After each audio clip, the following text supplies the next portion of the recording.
इस वीडियो में हम लोग बेस्ट कुछ चुनिंदा स्टॉक्स तो डिस्कस करेंगे ही जो हम अपने पोर्टफोलियो बिल्डिंग के तहत लेके रख सकते हैं। उसके साथ साथ मैं वीडियो को एंड में हर एक सेक्टर में आपका एलोकेशन कितना प्रतिशत का होना चाहिए उसके बारे में भी डिस्कस करेंगे। इसके साथ साथ मैं कुछ चुनिंदा सेक्टर्स आप लोगों के लिए लाया हूं और ईच सेक्टर में एक या दो ही स्टॉक्स मैं रिकमेंड करूंगा ताकि बहुत सारा स्टॉक्स का बास्केट ना हो, एक फोकस्ड अप्रोच रहे, नंबर ऑफ स्टॉक्स कम रहे लेकिन क्वालिटी स्टॉक्स ज्यादा रहे हमारा पोर्टफोलियो में। तो इस वीडियो को एंड तक जरूर देखिएगा। तो नमस्कार दोस्तों, मैं हूं संजय और आप देख रहे हैं आपका चैनल संजय टॉक्स। जो लोग भी चैनल में नए हैं, नीचे जो रेड कलर का सब्सक्राइब बटन है उसको क्लिक कीजिए, पास में जो बेल आइकन है उसको भी क्लिक कीजिए ताकि मैं जब भी न्यू वीडियो अपलोड करूं वो आप लोगों के पास पहुंच जाए। तो चलिए वीडियो को शुरू करते हैं। तो चलिए पहले दो सेक्टर्स को हम ले लेते हैं, एक है आपका आईटी और एक है आपका ऑटोमोबाइल। आईटी सेक्टर आप जानते हैं, अब जो कोरोना वायरस का जो माहौल चल रहा है इसमें वर्क फ्रॉम होम या डिजिटल जो इंडिया है या डिजिटल जो ट्रांजैक्शंस है, डिजिटली जो मीडिया है उसका जो यूसेज है वो कहीं ना कहीं बढ़ गया है और आईटी जो सेक्टर्स है, आईटी एज अ सेक्टर बहुत अच्छा परफॉर्म कर रहा है इसमें। और कहीं ना कहीं सबसे कम अगर इफेक्टेड सेक्टर आप कहें तो वो आईटी है इस कोरोना वायरस के संदर्भ में। तो आईटी सेक्टर में आप लोग दो स्टॉक्स में यहां पे बोलूंगा, आप इसको कंसीडर कर सकते हैं। एक है आपका एचसीएल टेक्नोलॉजीज और एक है आपका इन्फोसिस। एचसीएल टेक्नोलॉजी अपना जो पीई रेशियो अगर देखेंगे तो आपका जो कैटेगरी सेक्टर का जो कैटेगरी आपका पीई रेशियो है उससे बहुत कम में ये ट्रेड कर रहा है। प्रोस्पेक्ट तो अच्छा है, बिजनेस मॉडल अच्छा है, तो इसमें आप जरूर बने रह सकते हैं। इन्फोसिस में आप लोग बाय ऑन डिप्स का स्ट्रेटेजी लेके चल सकते हैं। कभी ना कभी आपका मान लीजिए एक क्वार्टर में रिजल्ट खराब आ गया, स्टॉक 5-10% थोड़ा सा गिर गया, तब उस टाइम आप थोड़ा सा लमसम वहां पे कीजिए। ऐसा बाय ऑन डिप्स का स्ट्रेटेजी आप रखिए इन्फोसिस में। तो एचसीएल टेक्नोलॉजी और इन्फोसिस ये दो स्टॉक को आप आईटी सेक्टर में जरूर नजर बना के रखिएगा। अभी आ जाते हैं ऑटोमोबाइल सेक्टर में। देखिए ऑटोमोबाइल सेक्टर, ये जो कोविड-19 सिचुएशन चल रहा है इसमें बहुत इंपैक्ट हुआ है, उसका सेल्स कम हुआ है, तो कहीं ना कहीं कंपनी का प्रॉफिटेबिलिटी में हिट आया है। लेकिन जैसे ही ये कोविड-19 सिचुएशन चला जाएगा तो फिर से लोग जो है ऑटोमोबाइल सेक्टर में आ जाएगा, खरीदने के लिए तैयार हो जाएंगे अपना जो गाड़ी है। लेकिन एक बात आप ध्यान में रखिए, ये उल्टा भी थोड़ा सा हो सकता है। कैसे उल्टा है? अभी ये कोविड-19 या इन्फेक्शन के चलते बहुत लोगों का माइंडसेट ऐसा भी हो गया है, लोग अपना पर्सनल व्हीकल को ज्यादा प्रेफर कर रहे हैं। तो जो कैब सर्विसेज पहले लेते थे वो लोग अभी थोड़ा सा पर्सनल व्हीकल के ऊपर जा रहे हैं, प्रेफरेंस कर रहे हैं ताकि वो जो ये इन्फेक्शन है ये इन्फेक्शन को अवॉइड कर सके। तो वो कहीं ना कहीं ऑटोमोबाइल सेक्टर के लिए एक अच्छा भी साबित हो सकता है।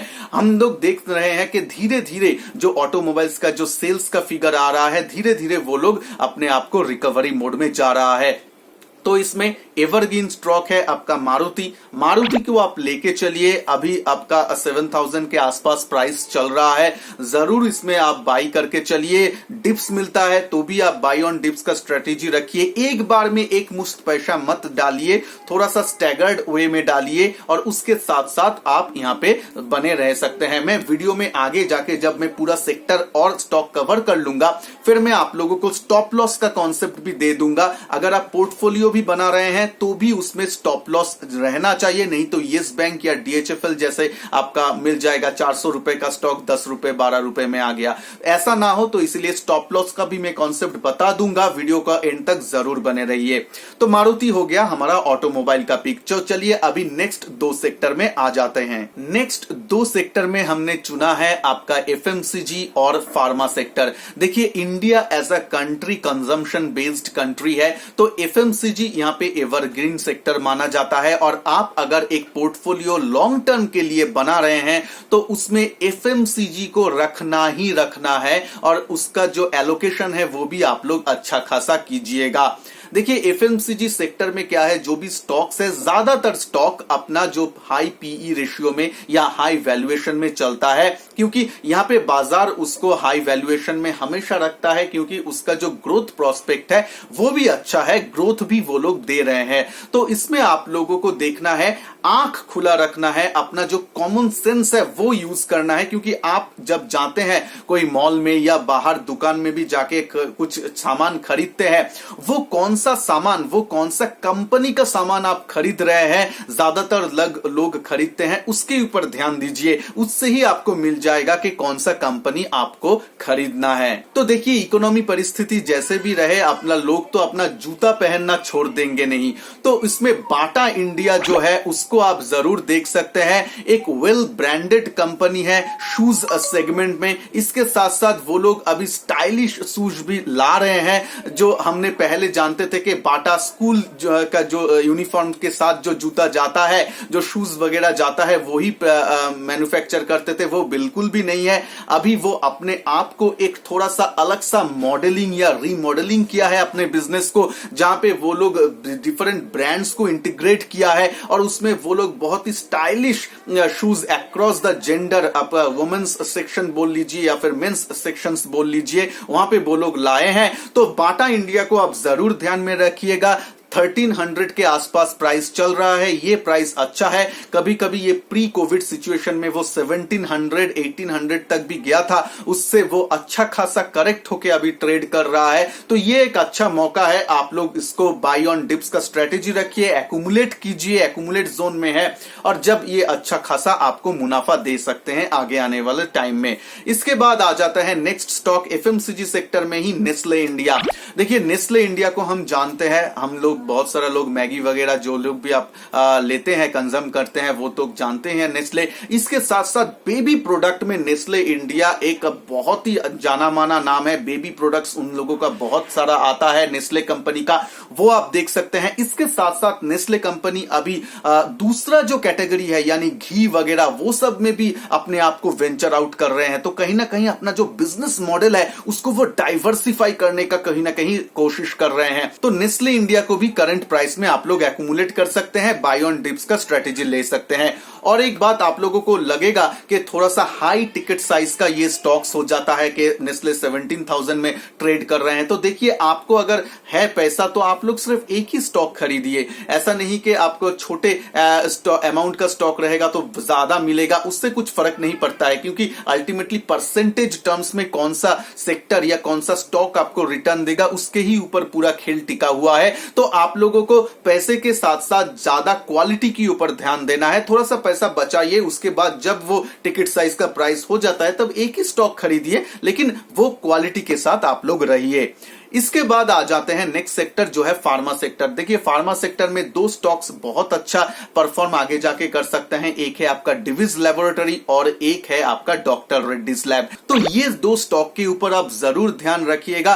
कभी ना कभी आपको बाय ऑन डिप्स का आपका मौका मिलेगा। मान लीजिए कुछ बैड न्यूज आ गया, कुछ यूएस एफडीए के ऊपर कुछ आ गया, तो अननेसेसरी बाजार कभी कभी स्टॉक को डंप कर देता है। तो आप लोग वो सब अपॉर्चुनिटी के लिए वेट कीजिएगा। जब भी नीचे आपको मिलता है तब आप उसको ज्यादा से ज्यादा एक्यूमुलेट कीजिए। करंट प्राइस में भी आप एक्यूमुलेट करना शुरू कर सकते हैं, और जैसे जैसे आपको दाम नीचे मिलेगा आप एक्यूमुलेट करते जाइए। ये क्वालिटी स्टॉक है, इसको आप लॉन्ग टर्म के लिए अपना पोर्टफोलियो में रखना है। ट्रेडिंग के हिसाब से मत देखिए, क्योंकि ये पूरा जो वीडियो जो भी मैं स्टॉक को कवर कर रहा हूं वो लॉन्ग टर्म पर्सपेक्टिव का जो स्टॉक्स है उसको ही मैं कवर कर रहा हूं। अब हमारा लास्ट दो सेक्टर ले लेंगे, वो है अपना इंडस्ट्रियल और केमिकल सेक्टर।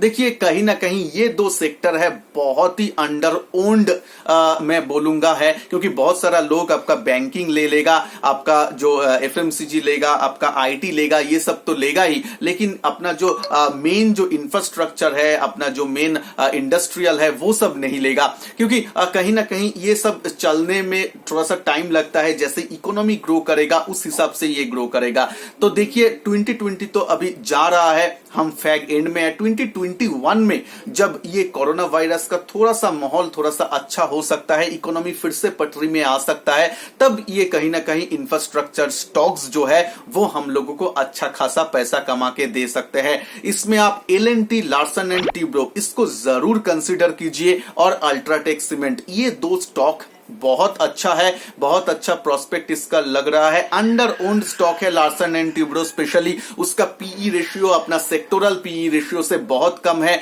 अपना अंडर वैल्यू थोड़ा सा स्टॉक है। वैल्यू बाइंग आप कर सकते हैं, इसमें थोड़ा सा स्टैगर्ड वे में बाई कीजिए, कुछ बाई अभी कीजिए, थोड़ा सा और भी अगर गिरे तो बाई कीजिए ऐसा। लेकिन आपको बाई करते ही आपको मुनाफा नहीं मिलेगा इस टाइप का स्टॉक में। जैसे जैसे आपका जो इकोनॉमी है उसमें सुधार जब आएगा तभी ये स्टॉक चलना चालू करेगा, और एक बार अगर चलना चालू कर दिया तब आपको मल्टीबैगर ये स्टॉक बना के दे सकता है। डबल होने में भी ये लोग कुछ कसर नहीं छोड़ेगा। अभी आ जाते हैं केमिकल सेक्टर में। केमिकल सेक्टर में अतुल ये एक अच्छा स्टॉक है जो डाइवर्सिफाइड केमिकल प्रोडक्ट्स में काम करता है। अतुल का मैनेजमेंट भी बहुत अच्छा है। आप देखेंगे साल दर साल ये अच्छा रिटर्न कमा के दे रहे हैं। अपना बिजनेस मॉडल को ये लोग भी चेंज किया है, बहुत अच्छा बिजनेस मॉडल है, प्रॉफिटेबिलिटी अच्छा है, आपका बिजनेस जो वो कर रहे हैं वो अच्छा है। तो आप अतुल को जरूर कंसीडर कर सकते हैं। 6000 के आसपास इसका स्टॉक प्राइस चल रहा है,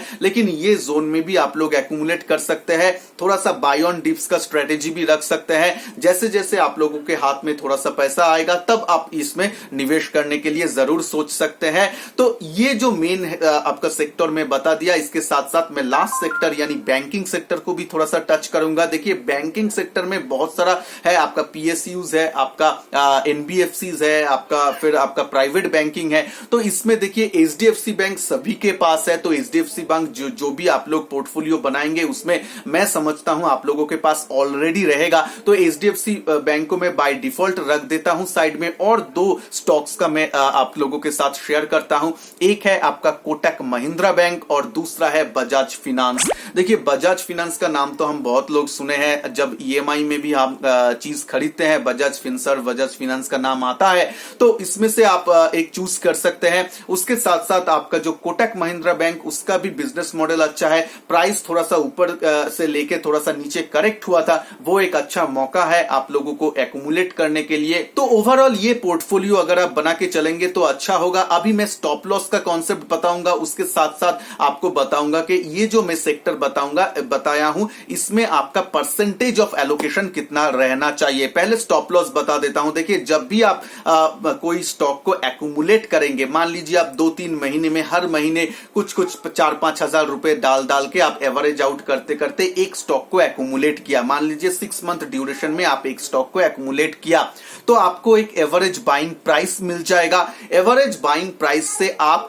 15% नीचे एटलीस्ट एक दिमाग में स्टॉप लॉस रख के चलिए। जी हां, देखिए ये इन्वेस्टमेंट पोर्टफोलियो है, तो बहुत लोग इन्वेस्टमेंट पोर्टफोलियो में कोई स्टॉप लॉस नहीं रखते हैं।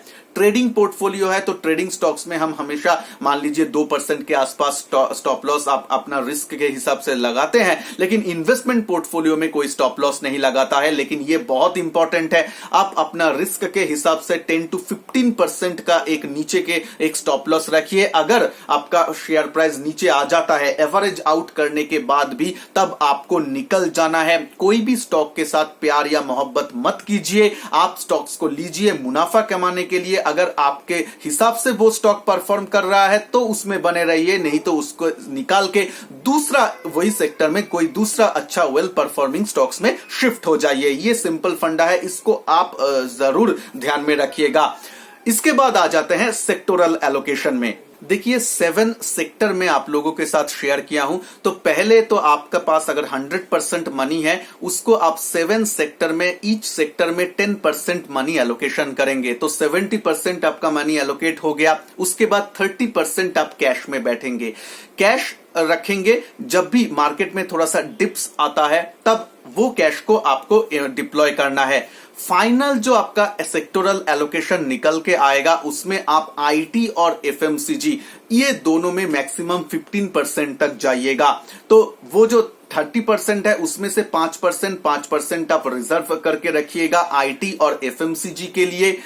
बैंकिंग और ऑटो इसके बाद आपका आएगा। बैंकिंग और ऑटो में भी आप 5 या 7% ईच ऐसा करके करेंगे, और बाद बाकी जो पैसा बचता है वो आप जो दूसरा सेक्टर है, दूसरा और जो आपका 3 सेक्टर है, जैसे कि इंडस्ट्रियल हो गया आपका, इंडस्ट्रियल सेक्टर, केमिकल सेक्टर, इसमें आप डिवाइड करके उसमें देंगे। लेकिन मेन जो मंत्र है उसको आप समझ लीजिए, 70% पहले एलोकेट कीजिए, एकदम जाके 100% एलोकेट मत कीजिए। 10% करके इस सेक्टर में डाल के रखिए, 30% कैश लेके पहले बैठिए। जैसे जैसे कोई भी स्टॉक या कोई भी सेक्टर आपको मौका देगा उसमें आप थोड़ा सा निवेश तब करेंगे। देखिए बाजार थोड़ा सा वोलेटाइल रहेगा ये कोविड-19 और ये इकोनॉमिक सिचुएशन के दौरान, तो इसमें हम लोगों को थोड़ा सा स्मार्ट प्ले करना है। इसके साथ साथ अगर आप बेस्ट म्यूचुअल फंड का पोर्टफोलियो बनाना चाहते हैं 2021 के लिए, तो मेरे चैनल में ऑलरेडी इसके ऊपर वीडियो बना हुआ है, लिंक में डिस्क्रिप्शन बॉक्स, आई बटन और एंड स्क्रीन में दे दूंगा, आप लोग उसको जरूर देखिएगा। तो चैनल को प्लीज सब्सक्राइब करके रखिए ताकि मैं जब भी न्यू वीडियो अपलोड करूं वो आप लोगों के पास पहुंच जाए। तो चलिए मिलते हैं नेक्स्ट वीडियो में, तब तक के लिए जय हिंद, वंदे मातरम।